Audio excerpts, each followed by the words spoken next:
नमस्कार दोस्तों, स्वागत है आपका यूट्यूब चैनल एबी टेक में। दोस्तों इस वीडियो में हम बात करने वाले हैं सीनियर डाइट प्रवक्ता भर्ती के बारे में, जो कि लोक सेवा आयोग से भर्तियां आई हुई हैं। इसके बारे में कंप्लीट डिटेल्स है। अगर आप डाइट में सीनियर प्रवक्ता बनना चाहते हैं तो इस वीडियो को आप लोग पूरा देखिएगा। कंप्लीट जानकारी इस वीडियो के माध्यम से हम आपको देने जा रहे हैं कि क्या इसमें एलिजिबिलिटी क्राइटेरिया मांगा गया है, क्या इसमें चयन का तरीका होगा, कैसे मेरिट बनेगी, सारी चीजें। ठीक है, तो आप लोग इस वीडियो को पूरा देखेंगे तभी सारी चीजें आपको समझ में आएंगी। सबसे पहले आप लोग देख लीजिए, ये जो विज्ञापन है दोस्तों यूपी पीसीएस का है, 2021 का विज्ञापन है और 5 फरवरी से इसके लिए ऑनलाइन आवेदन स्टार्ट है। ऑनलाइन आवेदन कैसे कर सकते हैं? तो ऑनलाइन आवेदन करने के लिए आपको इस वेबसाइट पर आना होगा, governmentjobcenter.com। जैसे यहाँ पर आएंगे, यहाँ पर आपको ऑप्शन मिल जाएगा, लिंक मिल जाएगा यूपी पीसीएस 2021 ऑनलाइन फॉर्म। यहाँ पर आपको क्लिक कर देना है। क्लिक करने के बाद यहाँ पर आएंगे, सारी डिटेल्स यहाँ पर लिखी गई हैं। ऑनलाइन आवेदन करने के लिए नीचे आना है अप्लाई ऑनलाइन पे, ठीक है, या फिर आप लोक सेवा आयोग की वेबसाइट के माध्यम से भी यहाँ पर कैंडिडेट रजिस्ट्रेशन के माध्यम से जा सकते हैं। ठीक है, फिलहाल हम बात कर लेते हैं एलिजिबिलिटी क्राइटेरिया को लेकर के। सबसे पहले उससे पहले ये देख लीजिए कि इसमें आप लोग ऑनलाइन आवेदन कब तक कर सकते हैं। तो आपके पास समय रहेगा 2 मार्च 2021 तक। 2 मार्च तक आपका पास समय है, इस दिन तक आप लोग ऑनलाइन आवेदन कर सकते हैं और इसके बाद 5 मार्च तक फॉर्म को कंप्लीट भी कर सकते हैं। फीस वही रहेगी जो नॉर्मल लोक सेवा आयोग में रहती है, यानी अनरिजर्व्ड और ओबीसी ईडब्ल्यूएस के लिए यहाँ पर रहेगी फीस 125 रुपये। रिजर्व कैटेगरी के लिए यानी SC/ST के लिए रहेगी 65 रुपये, PH के लिए 25 रुपये, एक्स सर्विसमैन के लिए 65 रुपये और जितनी महिलाएं हैं उनके लिए कैटेगरी के अनुसार शुल्क लगेगा। ठीक है, अब अगर यहाँ पर हम बात कर लेते हैं सीनियर डाइट प्रवक्ता के बारे में, तो यहाँ पर देखिए, अगर आप यहाँ पर आएंगे तो यहाँ पर आपको 7 नंबर में दिया गया है। 7 नंबर का ये देखिए कॉलम, देखिए यहाँ पर लिखा है सीनियर लेक्चरर डाइट, यानी सीनियर लेक्चरर की जो भर्तियां डाइट में आई हुई हैं उसके लिए एलिजिबिलिटी जो मांगा गया वो है यहाँ पर post graduate degree with BEd, यानी आपने पीजी किया हुआ, चाहे किसी भी सब्जेक्ट से पीजी हो उससे मतलब नहीं है, यानी MA, MSc, MCOM या MTech वगैरह भी किया है तो यहाँ पर आप लोग फॉर्म भर सकते हैं सीनियर लेक्चरर डाइट के लिए। ठीक है, ये जो सीनियर लेक्चरर का पद होता है पीसीएस के थ्रू भरा जाता है और वैसे जो नॉर्मल प्रवक्ता डाइट का पद होता है वो भी लोक सेवा आयोग के माध्यम से आता है, लेकिन उसका पद अलग होता है, उसका विज्ञापन अलग जारी होता है। सीनियर लेक्चरर का पद इसी के माध्यम से भरा जाता है। ठीक है, तो डाइट प्रवक्ता का एक अलग से भी विज्ञापन आता है, तो वो जब आएगा तो बाद में उसमें हम बताएंगे। फिलहाल यहाँ पर सीनियर लेक्चरर का आपको पद मिलेगा डाइट में। ठीक है, अब यहाँ पर ये बात हो गई एलिजिबिलिटी क्राइटेरिया की कि पोस्ट ग्रेजुएशन मांगा गया है, विद बीएड मांगा गया है। ठीक है, और कोई यहाँ पर नहीं मांगा गया है, एक्सपीरियंस वगैरह कुछ भी नहीं मांगा गया है। सिंपल से आपने पीजी किया हुआ है, बीएड किया हुआ, तो आप इस पद के लिए फॉर्म भर सकते हैं। ठीक है, अब अगर बात कर लेते हैं इसमें कि क्या सिलेक्शन प्रोसेस क्या रहेगा, तो यहाँ पर आप लोग देख सकते हैं specific qualifying post through written exam and interview, यानी यहाँ पर जो पोस्ट लिस्टेड है, यानी 1 से लेकर के यहाँ पर कुल मिलाकर के 1 से लेकर के 18 पोस्ट लिस्टेड में आपको दिखा देता हूं। यहाँ पर देखिए नीचे आएंगे तो यहाँ पर 10 पोस्ट हैं, इसके बाद फिर से पेज में ऊपर जाएंगे तो यहाँ पर देखिए 18 सीरियल नंबर तक ये जो पोस्ट है इनके लिए इंटरव्यू प्लस लिखित परीक्षा के माध्यम से होगा। और ये एक पोस्ट है specific qualifying post through written exam, technical assistant chemistry की जो पोस्ट है इसमें सिर्फ रिटन एग्जाम होगा, इसमें इंटरव्यू नहीं होगा। तो फिलहाल इसकी हम बात कर ही नहीं रहे हैं, हम तो बात कर रहे हैं सीनियर लेक्चरर डाइट की। तो इसके लिए आपका रिटन एग्जाम होगा और प्लस आपका इंटरव्यू होगा। ठीक है, आई होप आपने जो मैं बताना चाहता हूं वो समझ पा रहे होंगे और आपको अच्छे से दिख भी रहा होगा। यहाँ पर देखिए लिस्टेड है ये। अब यहाँ पर हम बात कर लेते हैं कि इसका सिलेबस वगैरह क्या रहेगा, क्योंकि आप लोग पूछते हैं कैसे चयन होगा, तो एलिजिबिलिटी आपको समझ में आ गई होगी, है ना। अब हम बात कर लेते हैं इसके एग्जाम पैटर्न के बारे में, सिलेबस के बारे में। तो यहाँ पर नीचे की तरफ आएंगे तो यहाँ पर बताया गया इसमें सिलेबस और एग्जाम पैटर्न। सबसे पहले इसका एग्जाम पैटर्न समझते हैं कि आखिर कितने पेपर आपको देने होंगे, क्या कैसे। तो दोस्तों यहाँ पर देखिए लिखा है कि प्रिलिमिनरी एग्जामिनेशन का सिलेबस। यहाँ पर रिटन जो एग्जाम होंगे दोस्तों वो 2 फेज का एग्जाम होगा। पहले फेज में आपका प्री एग्जाम होगा, जैसे पीसीएस आप लोग जानते हैं इसमें 2 एग्जाम रिटन होते हैं। पहला प्री एग्जाम होगा, प्रिलिमिनरी एग्जाम होगा जो कि ऑब्जेक्टिव टाइप का होगा, मल्टीपल चॉइस क्वेश्चन आपसे पूछे जाएंगे। सेकंड जो एग्जाम होगा वो मेन एग्जाम कहते हैं उसको, ठीक है। और ये आपका परंपरागत होगा, जैसे इसमें डिस्क्रिप्टिव पेपर होता है वैसे ही होगा। और इसके बाद आपका पर्सनालिटी टेस्ट होगा, ठीक है। तो यहां पर जो सीनियर लेक्चरर का पद है उसके लिए आपको प्री भी देना पड़ेगा, मेंस भी देना पड़ेगा और इसके बाद इंटरव्यू देना पड़ेगा। प्री जो एग्जाम होता है, तो जो एमसीक्यू से पूछे जाती हैं, ये केवल दोस्तों क्वालिफाइंग एग्जाम होता है। मतलब प्री से मेंस में जाने के लिए आपको इस एग्जाम को क्वालिफाई करना पड़ेगा। बाकी फाइनल में जब मेरिट बनेगी उसमें प्री के नंबर नहीं जोड़े जाते हैं, प्री में आपके नंबर मेंस और इंटरव्यू के जोड़े जाएंगे, ठीक है। अब बात कर लेते हैं इसके सिलेबस वगैरह के बारे में कि प्री में क्या क्या होगा। तो दोस्तों यहां पर देखिए प्रीलिमिनरी एग्जामिनेशन में नीचे दिया गया है कि प्री में आपके दोस्तों 2 पेपर होंगे। पहला जो पेपर होगा वो जीएस का पेपर होगा, यानी जनरल स्टडीज का पेपर होगा, ठीक है। और जनरल स्टडीज में काफी सारा यहां पर सिलेबस है। अगर आपने पीसीएस का सिलेबस पहले देखा होगा तो आपको मालूम है, नहीं देखा तो मैं आपको बता देता हूं कि जो पहला पेपर होगा उसमें क्या क्या आएगा। तो यहां पर अगर आप देखेंगे नीचे, तो यहां पर देखिए नीचे बताया गया है, ये सिलेबस है आपका प्रीलिमिनरी एग्जाम का। ये देखिए यहां पर लिखा हुआ है syllabus for preliminary exam appendix 5 में। देखिए ये देखिए प्री का एग्जाम का आपका सिलेबस है। इसमें current event of national and international importance है, history of India and national movement है, इंडिया एंड वर्ल्ड जियोग्राफी है, physical social economic and geography of India and the world, Indian polity and governance है, economic and social development भी है, general issues of environmental ecology, biodiversity and climate change that don't required subject specialisation. इसके बाद general science है, current affair भी इसमें पूछा जाएगा आपसे, ठीक है, नेशनल इंटरनेशनल दोनों, history of India, Indian national movement है। इसके अंदर क्या क्या पढ़ना है वो सारी चीजें यहाँ पर डिटेल से दी गई हैं।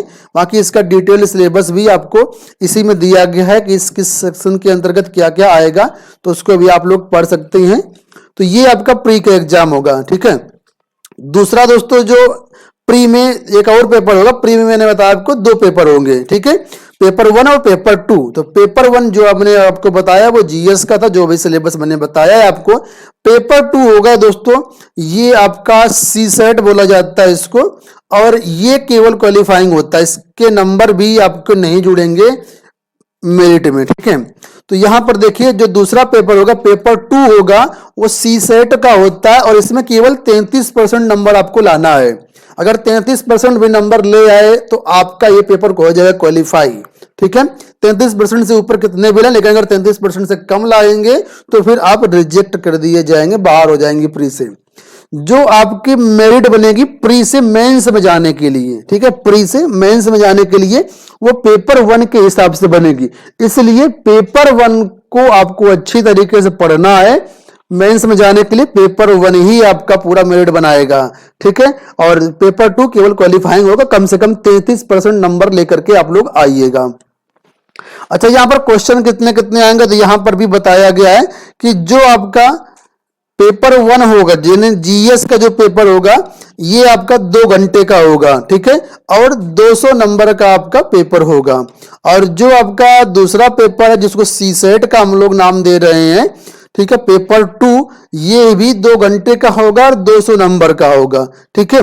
पहले पेपर यानी पेपर 1 में आपके 150 क्वेश्चन होंगे और पेपर 2 में सी सेट वाले में 100 क्वेश्चन होंगे।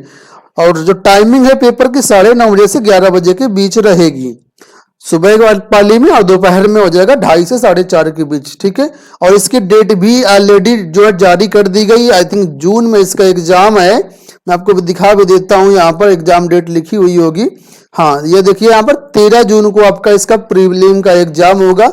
मेंस का एग्जाम आपका अक्टूबर-नवंबर में होगा, तो वो डेट आपको बाद में पता चल जाएगी, ठीक है। तो आई थिंक प्री का सिलेबस आपको समझ में आ गया होगा। मेंस का सिलेबस समझ लीजिए।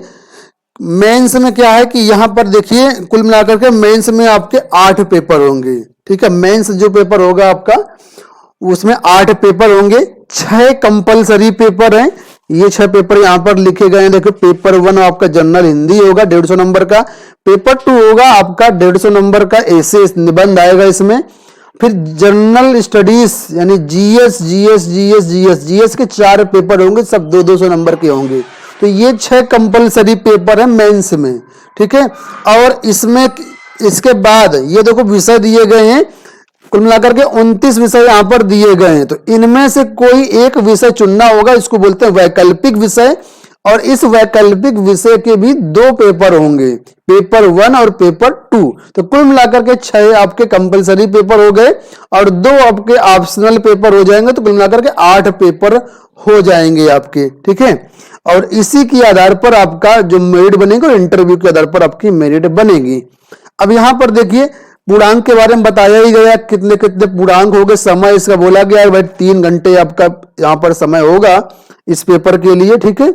और यहाँ पर जो है वो निगेटिव मार्किंग इसमें नहीं होती है, आप लोग जानते हैं। और उसमें पहले वाले में आपके निगेटिव मार्किंग भी होगी, प्री में निगेटिव मार्किंग है। मेंस में डिस्क्रिप्टिव पेपर होता है, इस वजह से निगेटिव मार्किंग यहाँ पर नहीं होती है। और प्री से मेंस में जाने के लिए मैंने बताया आपको, प्री का पेपर 1 आपका पूरा उसमें मेरिट अच्छी होनी चाहिए। कम से कम आप 130 नंबर कोशिश करें लेकर के आए, कम से कम 200 में 130 नंबर, ठीक है। तो आप निश्चित रूप से पहुंच जाएंगे मेंस में। और मेंस में वही कैंडिडेट जाएंगे जो प्री में पेपर 1 में हाई मेरिट में होंगे। और वैकेंसी के सापेक्ष 13 गुना अभ्यर्थियों को क्वालिफाई कराया जाएगा मेंस के लिए, ठीक है। तो सारी चीजें क्लियर हो गई होंगी। मेंस में 8 पेपर जब आप देंगे तो इसमें अलग से मार्किंग होगी। और इसमें जब आप सेलेक्ट हो जाएंगे, मतलब क्वालिफाई हो जाएंगे, तो वैकेंसी के सापेक्ष में 2 गुना जो अभ्यर्थी होंगे वो इंटरव्यू के लिए बुलाए जाएंगे, ठीक है। इंटरव्यू आपका 100 नंबर का होगा। और यहां पर इंटरव्यू में क्या क्या पूछा जाएगा, तो यहां पर थोड़ा सा लिखा है, डिटेल में लिखा है कि the test will relate to matter of general interest keeping and the matter of academic interest in view of general awareness, intelligence, character, expression power, personality and general suitability for the service. तो ये आपका general interview जानते हैं, कुछ भी पूछ सकते हैं आप लोग। तो यहाँ पर 100 नंबर का इंटरव्यू होगा, उसके बाद फाइनल मेरिट आपकी बन जाएगी। अब यहां पर नीचे देखेंगे तो यहां पर पूरा डिटेल्ड सिलेबस दिया गया। पहले यहां पर प्री का सिलेबस दिया गया है जो मैंने आपको बता दिया, पेपर 1 का। इसके बाद यहां पर देखिए सीसेट वाला पेपर 2 का सिलेबस दिया, क्या क्या आएगा आपका सीसेट में, पेपर 2 में। ये वाला केवल क्वालिफाइंग होगा, गणित वगैरह भी इसमें आएगा। इसके बाद यहां पर देखिए तो मेंस का आपका सिलेबस दिया गया है। मेंस में पहला पेपर देखिए सामान्य हिंदी का था तो वो दिया गया, फिर निबंध का है वो दिया गया है। फिर मेंस का जीएस का पेपर 1 में क्या क्या सिलेबस वो दिया गया है। जीएस पेपर 2 में मेंस में क्या क्या आएगा वो सारी चीजें दी गई हैं। और इसके बाद यहां पर शुरू हो जाता है आपका जो वैकल्पिक विषय होता है। तो पहला विषय जो है एग्रीकल्चर है, वो पेपर 1 है। पेपर 1 में क्या क्या आएगा वो चीजें यहाँ पर दी गई हैं। इसके बाद पेपर 2 है, ये देखिए यहाँ पर एग्रीकल्चर का पेपर 2, इसमें क्या क्या आएगा वो सारी चीजें इसमें दी गई हैं।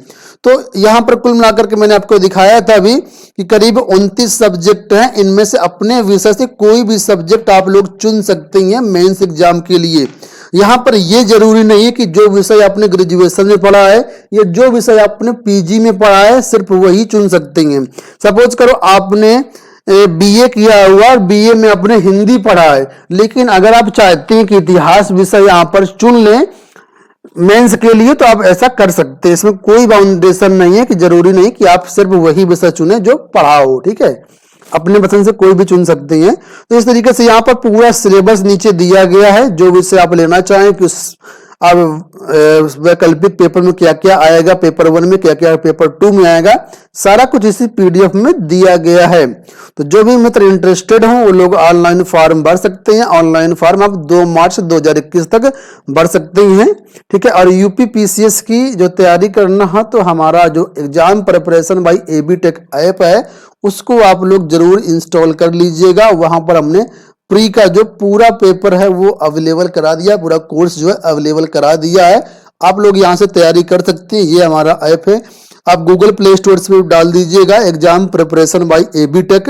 ये ऐप आप लोग जरूर इंस्टॉल कर लीजिएगा। प्री का कोर्स केवल 2500 में आपको दिया जा रहा है। हमारी साइट पर भी जाएंगे तो यहाँ पर भी आप लोग यहाँ से भी ये देखिए लिंक है, ऐप डाउनलोड कर सकते हैं और अपनी तैयारी कर सकते हैं। आशा करते हैं वीडियो पसंद आया होगा। इस वीडियो में इतना ही, धन्यवाद।